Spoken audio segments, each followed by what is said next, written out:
Waraanni adda bilisummaa Oromoo ABO WBO'n jeetti xiyyaara waraana adda bilisummaa Oromoo barbadeessuudhaaf gara isaaniitti ergamte guutummaan guutuutti qilleensa irratti to'achuudhaan dacheetti ishii dabalu karaa toora sooshaal miidiyaa dubbataniin kan asirraa argitan kun xiyyaara waraana adda bilisummaa Oromootti dhukaasuudhaaf gara naannoo isaanii ergameedha. Garuu gocha tokkoyyuu osoo hin raawwatin waraana adda bilisummaa Oromoo irratti dhiibbaa osoo hin geessisin guutummaan guutuutti qilleensa irratti aleelamuudhaan gara dacheetti ergamte jedhu waraanni adda bilisummaa Oromoo yeroo ammaa kana taatee ta'e sooshaal miidiyaa hedduu irratti wanti dubbatamaa jiru Itoophiyaan xiyyaara akkanaa kana gara waraana adda bilisummaa Oromoo barbaaduudhaaf erguun ishee waan hedduu nama qaanessuudha jedhu namoonni gocha kana arganii daawwatanii. Namoonni baay'een akka dubbachaa jiranitti xiyyaarri kun waraana adda bilisummaa Oromoo to'achuuf yookiin isaan rukutuuf gara naannoo sanaatti ergame miti jedhu. Xiyyaarri kun kan ergamee fi to'annoo garaa garaa biyya keessatti adeemsisuuf jedhu. To'annoo akkamii adeemsisa? Waraana adda bilisummaa Oromoo adamsuuf malee jedhanii xiyyaara kana qilleensa irratti waxaluudhaan dacheetti ishii dabalu. Waraanni adda bilisummaa Oromoo gaafa yaabee suuraa ka'u toora sooshaal miidiyaa irraa argame. Kan isaan rukutanis nu barbaachaaf dhufe jedhu. Xiyyaarri kun xiyyaara nama fe'u miti jedhu kan dhukaasuudha. Rasaasota hedduutu keessa jira. Meeshaa waraanaa hedduus qabatanii jiru.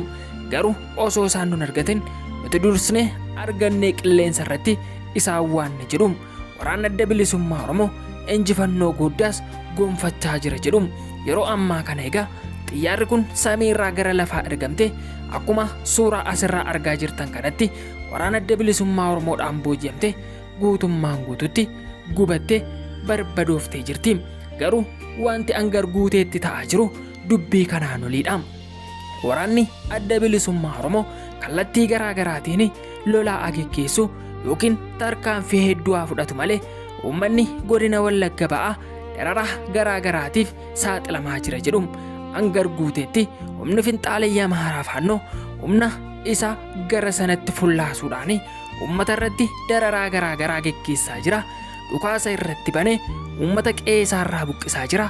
Akka isaan hin makaranne, akka isaan hin qotanne, baanii galuu akka isaan hin dandeenye, ijoolleen isaanii mana barnootaa galmeef akka hin deemne gochuudhaan manneen barnootaa hedduu irratti dhukaasa banuudhaan qorqorroo mana barnootaa ta'u balbala hedduu irraa baasanii caccabsuu, gubuu akkasuma buufataalee fayyaa hedduu irratti miidhaa geessisaa jiraachuu qabeenya mootummaan naannoo sanaa qabu guutummaan guutuutti saamaa jiru jedhu.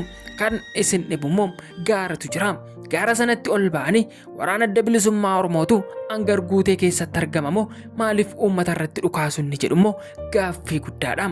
Kan isaan gochaa jiran meeshaalee gurguddaa qabatanii gaaratti ba'anii uummata nagaatti achi as dhukaasu, mana isaanii rukutu, qe'ee isaaniitti dhukaasu, qote duudaa akkasuma loowwan isaanii hedduu irratti dhukaasaa jiru.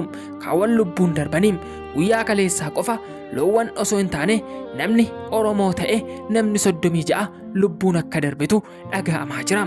Wanti achitti ta'aa jiru Oromoo hunda qaanesse, Oromoo hunda salphise. Yeroo mootummaan Oromoo aangoo irra taa'e miidiyaa biyya guddaa afaan Oromoo OBN irra taa'e Itoophiyaan bilisoomteetti Oromoon silumtisaayyuu Itoophiyaadha. Itoophiyaan immoo Itoophiyaa irraa foxxoquu hin dandeessu yeroo inni jedhee dubbatutti uummanni naannoo tokkoo garuu rasaasaan waxalamaa jiraachuu, rukutamaa jiraachuu, miidhaan garaa garaa irra ga'aa jiraachuutu dhaga'amaa jira. Kun immoo uummata Oromoo mara mufachiiseera. Ministeerri muummee Itoophiyaa Dr. Abiy Ahmed TPLF balleessuudhaaf waraana guyyaadhaa guyyaatti osoo isaan leenjisaa jiranii humni finxaalayyaa Amaaraa Faannoo garuu uummata Oromoo nuti irraa dhalanne jedhanii miidiyaa guddaa irra ta'anii aadaa eenyummaaf afaansaa akkasuma bakka guddaa akka ture yeroo dheeraaf garbummaa turre yeroo isaan jedhanitti garbummaan uummata kanarraa hin buune ammas itti fufee raawwachaa jira. Kun immoo ministeera muummee kana maal yaachisa laata inni jedhu gaaffii hunda keenyaati. Hedduun isaanii garuu waraana adda bilisummaa Oromoo naannoo sanatti leenjii fudhachaa turan eessa godaananii maaliif uummata isaanii irraa deebisuu dadhabanii maaliif uummata isaanii bira hin dhaabbanne jedhanii namoonni baay'een gaaffii garaagaraa kaa'uudhaan argamu. Garuu waraanni adda bilisummaa Oromoo akkas jechuudhaan deebii deebisaam. Nuti naannoo sanaa hoogganuu hin dadhabneem, rukunnees naannoo sanaa fageessuu hin dadhabneem.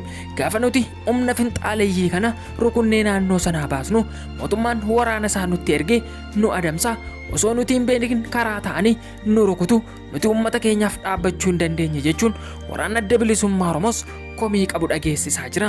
Baay'een namootaa garuu waraana adda bilisummaa Oromoo qeequu irratti argamu. Yeroo ammaa kanatti waraana kana qeequu yookiin acuucuu osoo hin taane rakkoo akkamiitu isa mudatee jira? Maal keessa jira? Uummanni kun akkamitti rukutamaa jira? Yoo uummata kana gargaare immoo waraana adda bilisummaa Oromoo irra dhiibbaa akkamiitu gaha kan jedhu itti yaaduun murteessaadha. Manneen hedduunis gubatanii, haadholii hedduunis madaa'anii, akkasuma qaamawwan mootummaa ta'anii namoonni naannoo sana keessa jiraatan hedduun baqatanis ba'aniiru jedhu. Warra hiyyeessotaa fi humna hin qabne qofatu naannoo sanatti hafe. Isaanis kan jechaa jiranii haga guyyaan keenya ga'utti eeggachaa jirra malee gaafa guyyaan keenya ga'e addunyaa kanarraa darbuudhaaf qophiidha jedhu. Kanaachi furmaata biraa hin qabnu jedhu. Ammaaf waan manaan sooranna gaafa inni dhumate garuu baanee homaa godhachuu hin dandeenyu. Harka keessan eegganna. Wanti kun akka nurra darbuu fi nu bira dhaabbadhaa jedhanii yeroo garaagaraatti iyyata garaagaraa galfachaa jiru. Itoophiyaan torbanoota kana keessa waraana ishee kumaatamaan eebbisiiste bobbaasaa turte. Garuu Wallagga ba'aa hangar guutee uummanni kee miira gaddaan guutameera jedhanii yeroo uummanni naannoo sana bo'ee mootummaatti harka kennatutti mootummaan garuu isin cinan jira, waraana isiniif ramadaa, waardiyyaa isiniif ta'u jedhee abdii tokkoyyuu hin laanneefim. Garuu uummanni naannoo sana akkuma namoota iddoo biraatti dhalatanii guddataniitti mootummaa kanaaf gibiranii gabbaruum, akkasuma waan mootummaan kun jedhetti buluum. Wanti isaan irra ga'aa jiru garuu waan eenyurrayyuu hin geenyedhaam. Gochi kun yeroo tokko lama sadii kan ta'e miti. Yeroo garaagaraatti gochi kun isaan irratti raawwatamaa jira. Gocha isaan irratti raawwatamaa jiru kanas ba'anii balaaleffataniiru. Mootummaatti harka keenya kennanneerra jedhaniiru. Garuu ministeerri muummee kun yaada isaanii waan kennan hin qabanii. Wanti isaan dubbatan shanee sadantu walii galee uummata gidirsaa jira jechuun bakkoolee garaagaraatti taatee ta'aa jiran kaasanii dubbatu. Wanta achitti ta'aa jiru garuu shanee turukutaa jira osoo hin taane, humna mootummaatu dhiibbaa geggeessaa jira osoo hin taane, wanti ta'aa jiru rakkoo guddaadhaa fi humni finxaaleeyyii Amaaraa faannoo naannoo kana qabachuudhaan rakkoo guddaa geessisaa jiraachuun isaanis dhaga'ame. Kanumaan kan wal qabatu yeroo ammaa kana uummanni naannoo sanaa rakkoo cimaa keessa jirra, nuuf birmadhaa jedhaa jiru. Warri birmataniif galatoomaa jecha, warri sagalee hin taaneef sagalee ta'aa fi uummata kana bilisaa baasnu mootummaan Itoophiyaa harka keessa agalfatuun dhaamsa keenya ta'uu baannaan garuu uummanni naannoo sanaa hidhachuu qabnaan qabsoo isaanii ta'uu qaba jedhu. Oduun har'aaf qabanne kanumaam.